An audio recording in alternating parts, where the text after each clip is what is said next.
안녕하세요, 김치곤입니다. 데스밸리 국립공원은 캘리포니아주에 위치해 있지만 라스베가스에서 더 가깝기 때문에 라스베가스에서 여행을 하는 사람들이 더 많은 국립공원입니다.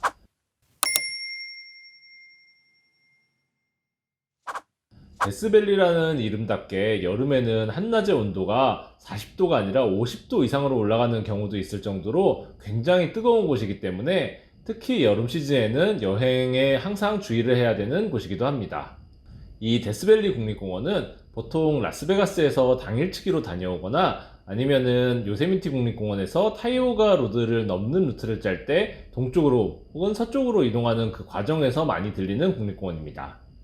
여름 시즌에 속하는 6월, 7월, 8월의 경우에는 온도가 굉장히 높이 올라가기 때문에 일반적으로 해가 뜬 직후인 새벽에 가서 정오 전에 빠져나가는 일정을 짜는 것이 가장 일반적이고요. 보통 가을 이후, 10월 이후 같은 경우에는 그렇게까지 덥지 않기 때문에 언제 방문하셔도 무방합니다. 보통은 늦가을, 겨울이 데스밸리를 방문하기에 좋은 시즌이라고 얘기합니다.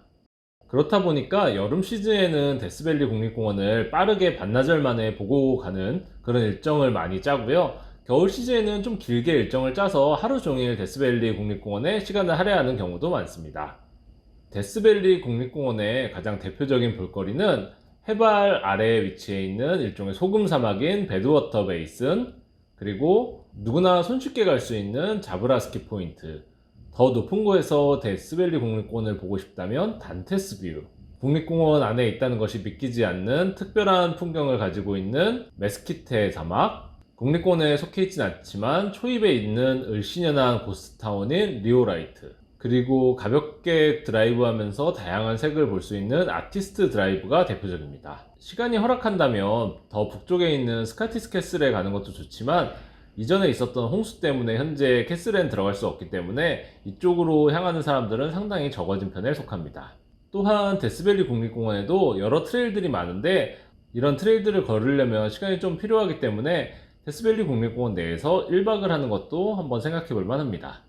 데스밸리 국립공원 내에는 총 4개의 숙소가 있습니다. 스토브 파이프 웰스 빌리지, 더 오아시스 앳 데스밸리, 더 렌치 앳 데스밸리, 그리고 파나민트 스프링스 리조트가 그 주인공인데요. 성수기 시즌에는 상당히 비싸지만 비수기 시즌에는 그래도 꽤 괜찮은 가격으로 묵을 수 있습니다. 아니면 데스밸리 초입에 위치한 BT라거나 페럼프 같은 마을에서 1박을 하셔도 되고요. 데스밸리 국립공원은 그렇게 많이 1박을 하는 국립공원은 아닙니다. 그렇지만 데스밸리 국립공원도 다른 곳 못지않게 한밤중이 아주 어둡기 때문에 수많은 별을 볼 수 있는 것으로 유명해서 그 별을 보기 위해서 1박을 하는 사람들도 많습니다. 왜냐면 여기는 조명이 거의 없어요. 조명이 거의 없다 보니까 별을 보고 나서 장거리 운전하는 게 굉장히 부담스럽기 때문에 별을 보고 그냥 가까운 곳에서 1박을 하는 그런 선택을 하는 사람들이 많기 때문입니다. 데스밸리 국립공원은 일반적으로 대중교통으로 갈 수 있는 국립공원은 아닙니다. 라스베가스에서 약 2시간에서 2시간 반 정도 소요되는 위치에 있는데 렌터카를 이용해서 데스밸리 국립공원을 가거나 아니면은 투어를 이용해서 데스밸리 국립공원에 가셔야 됩니다. 다만 한여름에 온도가 너무 높아지다 보니까 렌터카를 가지고 가셨을 때는 온도가 너무 뜨거워서 차량이 고장나지 않도록 조심하셔야 되고요. 차량뿐만 아니라 차량 안에 뭐 전자기기라거나 이런 것들 넣어놨을 때 그런 기기들도 쉽게 고장날 수 있기 때문에 주의를 하셔야 됩니다. 특히 온도가 굉장히 높을 때 장거리 주행 그리고 과도한 에어컨 사용으로 인해서 차량이 오버히팅 되는 경우가 많기 때문에 운전을 할 때도 자주자주 쉬어주셔야 되고요. 정오에 특히 한여름에는 40도 후반 50도 초반까지 올라가기 때문에 이때가 제일 위험한 시간이라는 것을 아셔야 됩니다. 그리고 물도 충분히 가져가셔야 되고요. 데스밸리 국립공원에서 차가 고장났을 경우에는 다른 곳에서 고장났을 때보다 더 많은 견인비를 받기 때문에 이것도 주의하셔야 됩니다. 렌터카에서 보통 가입할 수 있는 긴급 출동 서비스의 예외 지역에 데스밸리 국립공원이 포함된 경우도 있거든요. 지금 사진을 보시면은 126도라고 되어 있죠. 이게 화씨인데요. 이거를 섭씨, 우리가 쓰는 섭씨로 바꾸면 52도입니다. 이 사진을 찍었던 게 6월 초였어요. 6월 초에 이 정도로 올라가면 한여름에는 높을 때는 당연히 이 정도는 쉽게 올라간다고 보셔도 되겠죠. 보통 데스밸리는 한 5월 말부터 한 9월 중순까지는 굉장히 높은 온도까지 올라간다고 보시면 되고 그 이외의 시즌에도 뭐 30도 이상 올라가는 경우가 다반사입니다. 한국에서는 이 52도라는 온도가 사실 경험을 할 수 없는 온도다 보니까 잘 감이 안 오는데 52도의 날씨에 차에서 내려서 문을 열고 나오면은 엄청나게 건조한 바람과 함께 뜨거운 기온이 느껴지기 때문에 꼭 건식 사우나에 온 것 같은 느낌이 들어요. 그냥 피부가 나가자마자 바싹바싹 마르고 물이 끝없이 들어가는 그 정도 수준으로 느껴지는 날씨입니다. 데스밸리 국립공원은 아까 말씀드린 것처럼 하이라이트들만 보고 가도 크게 아쉬운 국립공원은 아닙니다. 물론 여러 곳을 걷고 볼수록 당연히 안 좋은 국립공원은 없지만, 데스밸리 국립공원은 사실 한 반나절만 있으면 하이라이트라고 부르는 곳들은 거의 다 가실 수 있는 국립공원이고요. 여기서 이제 시간을 얼마나 쓰느냐에 따라서 보실 수 있는 게 달라지는데, 한두 시간만 더 투자할 수 있다면 동쪽 입구에서 온다는 전제하에 단테스 뷰라는 곳을 올라가 볼 만합니다. 여기가 왕복 한 1시간을 잡고 올라가야 되는데, 대신 여기서 내려다보는 데스밸리의 뷰는 다른 어떤 뷰하고 비교하지 않을 만큼 웅장합니다. 이 단테스 뷰는 배드워터가 해발 이하에 있다는 것을 감안했을 때 무려 1669m에 위치해 있습니다. 그만큼 높이 올라간다는 것을 의미하고요. 여기서 그 소금 호수, 소금 사막 같은 풍경을 한 번에 다 내려다보실 수 있고 밸리 전체를 다 보실 수 있기 때문에 꼭 가셔야 되는 포인트입니다. 만약에 딱 4시간밖에 못 쓰신다면 단테스 뷰는 1시간 이상 잡아먹다 보니까 여기는 좀 제외하셔도 되고요. 만약에 단테스 뷰를 못 가셨다고 하더라도 그 다음에 뷰 포인트인 자브라스키 포인트가 있습니다. 이 자브라스키 포인트는 약간 더 낮은 곳에서 보긴 하지만 주차장에서 한 5분 정도만 걸어 올라가면 바로 뷰 포인트가 있고요. 여러 돌의 단층의 색깔들이 다른 것도 볼 수 있고 데스밸리 국립공원도 직접 내려다 볼 수 있는 그런 포인트입니다. 아무래도 단테스 뷰보다는 조금 아쉽지만 여전히 멋진 풍경이 있는 뷰 포인트고요.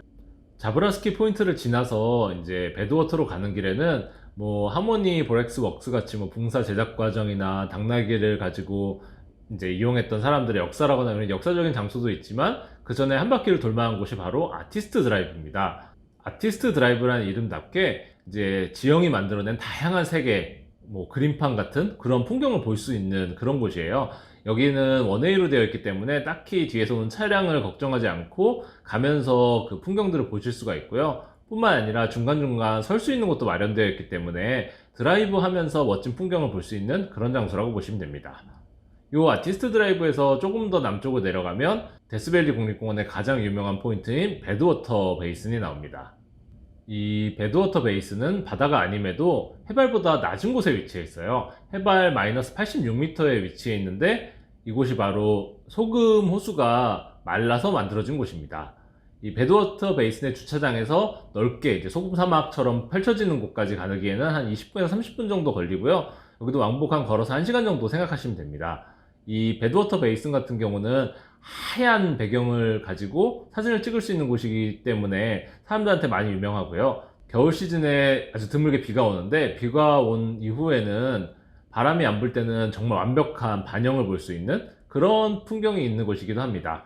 그 남미 볼리비아의 우유니 사막 같은 그런 느낌을 내기도 합니다. 여기서 다시 이제 입구로 돌아가는 길에는 뭐 데블스 골프 코스라고 울퉁불퉁한 바위들이 모여 있는 곳이 하나 있고요. 그 다음에 내추럴 브릿지라는 곳이 있는데 여기도 왕복 한 40분에서 50분 정도 걸립니다.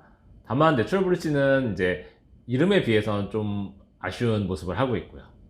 그리고 배드워터 베이슨이 있는 곳에는 퍼너스 크릭이라고 이제 작은 타운이 있습니다. 이 타운에는 뭐 여러 숙소들도 있고 작은 그로서리 스토어도 있고요. 주유소도 있고 해서 여기에서 이제 잠깐 시간을 보내고 아니면 식사를 하고, 그 비지터 센터에는 지붕이 있는 주차장이 있습니다. 얼마나 더우면 여기에 지붕이 있을 정도라고 생각하시면 될 거고요.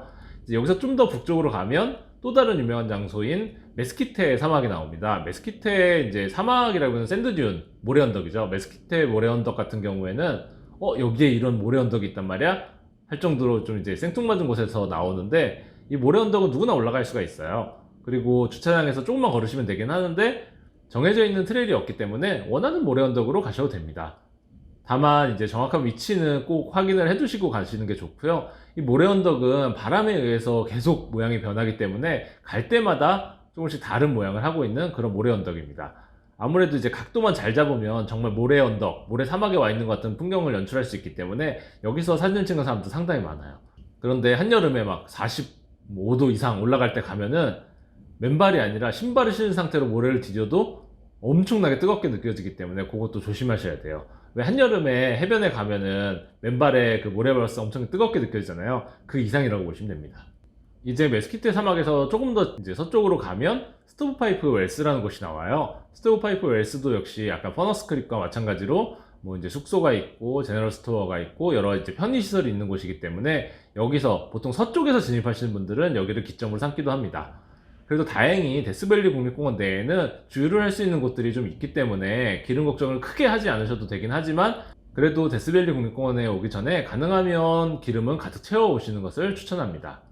여기서 이제 서쪽으로 빠져나가지 않고 북쪽으로 가면 이제 비티라는 마을 초입에 리오라이트라는 이름의 고스트 타운이 있어요. 말 그대로 예전에는 광산 마을이었지만 지금은 더 이상 이제 사업성이 없어서 유령 마을이 되어버린 곳인데, 거기는 현재 막 미술 작품들이 설치되어 있어서 이런 미술 작품들도 볼 수 있고 주차를 해놓고 고스타운의 여러 곳을 구경할 수도 있습니다. 뭐 고스타운이라고 해서 뭐 유령이나 이런 것들을 만들어 놓은 건 아니고요. 미술 작품 설치되어 있는 곳을 제외하면 그냥 을씨년한 마을이라고 보시면 됩니다. 그래도 데스밸리 맑은 날에 가셨다면 여기도 은근 서부 시대 느낌의 그런 건물들이 있다 보니까 뭐 인증사진을 찍거나 이런 분위기 있는 사진을 찍기에 꽤 좋은 곳이기도 합니다. 그리고 여기서 좀 북쪽으로 이어지면 유명한 뭐 스카티스 캐슬 그리고 우베베 분화구가 있는데, 아무래도 거리가 좀 있는데 비해서 스카티스 캐슬은 닫혀 있고 우베베 분화구 같은 경우는 그렇게 임팩트가 있진 않기 때문에 시간이 정말 많아서 하루 종일 그리고 다음날까지 쓰시는 분들이 아니면 이 북쪽까지는 그렇게 많이 가지는 않는 편에 속합니다. 데스밸리의 중요한 포인트는 이 정도라고 보시면 되고요. 여기서 이제 뭐 여러 트레일들을 연계할 수 있지만 데스밸리 국립공원은 반나절 정도 머무르시면서 간다고 생각하시면 되고요. 만약에 한여름 시즌이 아니라 다른 시즌에 왔다면 데스밸리에서 밤하늘의 별을 보는 것도 추천드려요. 물론 당연히 다른 이제 유명한 별 사진을 찍을 수 있는 곳들이 가실 예정이라면 꼭 여기서 별 사진을 찍을 필요는 없지만, 그랜드 서클 쪽을 가지 않고 라스베가스와 뭐 캘리포니아를 여행한다 하시면 이제 데스밸리 국립공원에서 별 사진을 찍는 것도 꽤 좋은 선택 중 하나입니다. 미국 자동차 여행 정보는 여기와 그리고 여기를 참고해 주시고요. 구독해 주시는 것도 잊지 마세요.